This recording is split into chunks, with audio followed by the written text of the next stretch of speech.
I'm going to show you the moment an immigration officer shoots and kills a woman in Minneapolis, 37-year-old Renee Good.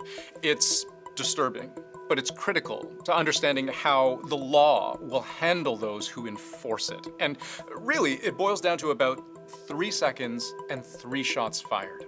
The driver of an SUV reverses, pulls forward, and the agent in harm's way shoots and kills. These crucial moments, and very possibly this video in particular, the clearest I've yet to see, form much of the basis of the official government account of what happened.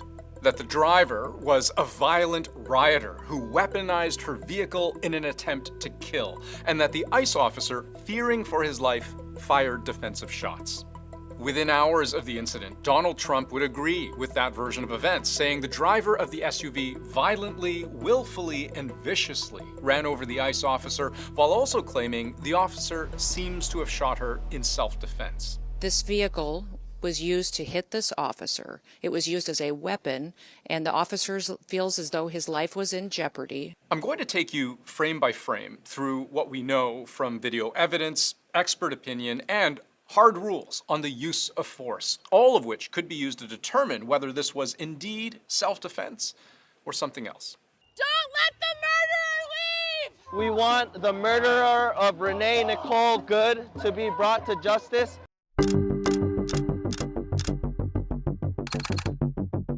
According to the Department of Homeland Security, ICE agents were carrying out a quote-unquote targeted operation in Minneapolis, and the official account is that civilians were trying to block them in. Video of the shooting about to unfold appears to support this, with this dark red SUV blocking the road, and these are ICE agents approaching the driver's side.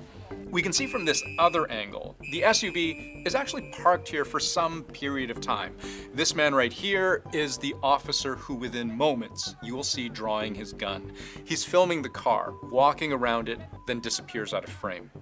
Back to the other angle. The armed, hooded agents approach, ordering the driver blocking their way to get out of the car. You can see here, the reverse lights go on. Just a split second before, this ICE agent puts his hand on the door handle. He's going to try to open that door, but it's locked. No! The voice we're hearing there is of a bystander. What we can't hear is the driver herself. That's a key piece of evidence we're missing, because when weighing the totality of what's happened, the apparent fight or flight of the driver absolutely factors in. That can include verbal cues, facial tics, whatever you're seeing. Someone has a look in their eye, you need to get in there, interview the officers who are right there, interview the officer himself involved in the shooting, get a better understanding of what it was he was seeing and what led him to believe that this posed such an imminent danger. No! Now, if we pause the video again right here, a whole series of things are about to happen in rapid succession, and I'll break them down one by one. First, you'll notice the reverse lights are off. The car's back in drive, and for the briefest of moments, at a complete stop. Second, the agent who just tried to open the driver's side door has now reached inside the vehicle itself. But third, and most importantly, we now see a third ICE officer emerge. This is the one we saw earlier, filming the vehicle circling around it. He's in front of the vehicle now, and he's drawing his gun. There's no restriction about when you can take your weapon out of your holster or not. But normally it's when you feel like you are a potential threat. For instance, if you're engaged in an arrest, you have your weapon out in most cases during an arrest. It's as the vehicle starts to accelerate forward, turning to the right, away from the officer with the gun, he fires 3 distinct shots. The driver immediately loses control of the vehicle. Seconds later, it crashes hard into a parked vehicle on the side of the road, and we learn later the driver's dead. Oh my God! What the What the So knowing how the altercation ends, let's play that video out once again without stopping and starting. Then we'll consider whether this supports or discredits the Trump administration version of events.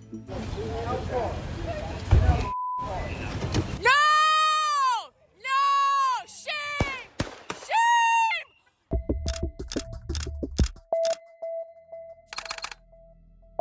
In considering the federal narrative of what happened, let's go from easy to hard. Recall the story told by the President of the United States that the driver of the SUV violently, willfully, and viciously ran over the ICE officer. It is incorrect to say the ICE officer was run over, because he wasn't. He's on his feet in front of the vehicle as the driver hits the gas. He appears to almost jump out of the way, and by the time he's firing his second and third shots, he's clear of the vehicle's path.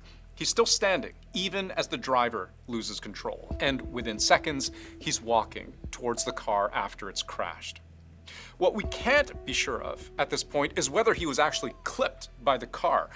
Trump's account is that the officer took time to recover in hospital, and he offered this video as proof that the officer was indeed hit.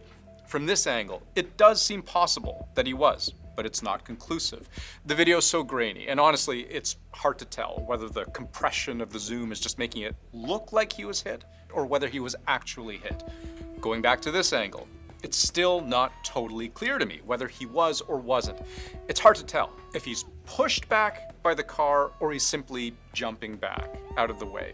In any case, the real legal question at hand isn't actually so much about whether the officer was run over.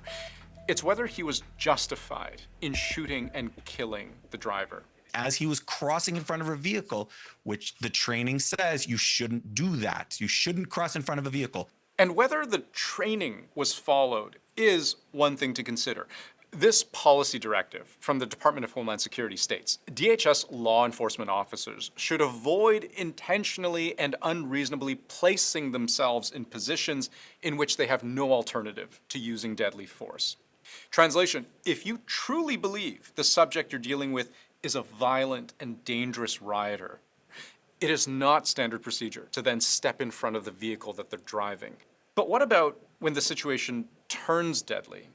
What I see is very clear. I see somebody not listening to law enforcement, backing up, accelerating right into an ICE agent. What do you see? What I see is a vehicle being used as a deadly force weapon.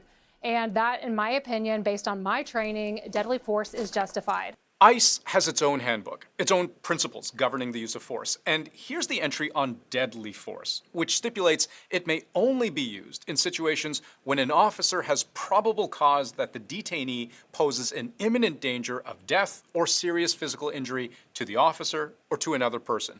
But importantly, deadly force may not be used solely to prevent the escape of a fleeing suspect. So let's look again at the clearest video we have. The operative question here, which really only a thorough investigation is going to be able to answer: was this driver fleeing from ICE agents or actually trying to run one over? And importantly, whether it was reasonable for the officer to think it was the latter. The officer cannot read the mind of the driver. He only sees the vehicle coming towards him, accelerating towards him, and he is in the pathway. And so the evaluation is, given these circumstances, what would a reasonable officer do in that circumstance? What makes cases like this really difficult is that you're going to hear fierce opinion from both sides. One attorney, as on Fox News, saying this: you know, you can freeze frame it, you can go forward a frame, oh, here she seems to turn to the right. The bottom line is that agent had about a quarter of a second to make a decision, and when he made that decision, that car was accelerating towards him. But then another attorney, obviously a Democrat, saying the opposite, calling Trump's explanation pure gaslighting. What I can tell you is the narrative that this was just done in self-defense is a garbage narrative. That is bullshit. This was an agent recklessly using power that resulted in somebody dying. Originally, the state of Minnesota, led by Democratic Governor Tim Walz, says it asked to be part of the investigation into this deadly shooting. But now, the federal attorney's office says they're off the case. The FBI, headed by Trump appointee Kash Patel, is the sole investigative authority on this matter.